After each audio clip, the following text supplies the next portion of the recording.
Hvordan kan det være, at en bornholmer fra et almindeligt folkekirkehjem ender som katolsk benediktinermunk i Luxembourg? Jeg kom næsten tilfældigvis i katolsk skole, hvor jeg lærte kirken at kende.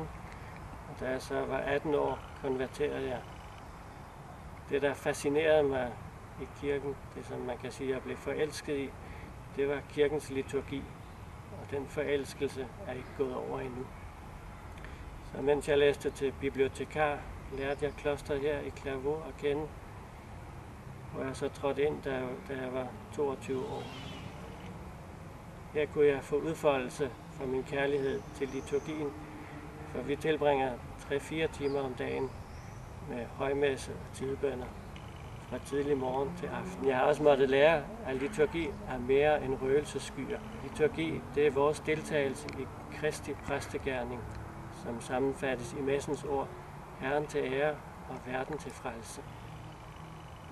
I vores bøn lovsynger vi Gud for hans store herlighed, for hans skaberværk, for livet han giver os, og for alle hans velgerninger. Og vi beder også for verdens frelse i almindelighed, og for alle de anliggender, folk sender til os. Men det jeg især har opdaget som en kvalitet i benediktinsk klosterliv, det er det vidunderlige familieliv, vi har. Vi er 21 munke med meget forskellig baggrund fra 6 forskellige lande. At leve sammen er interessant, nogle gange krævende, altid berigende, for man lærer at se sin bror med Guds øjne.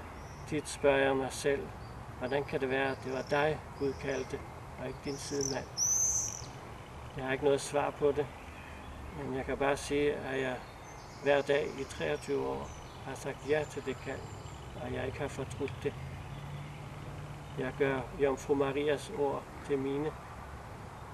Min sjæl højlover Herren, for den mægtige har gjort store ting imod mig.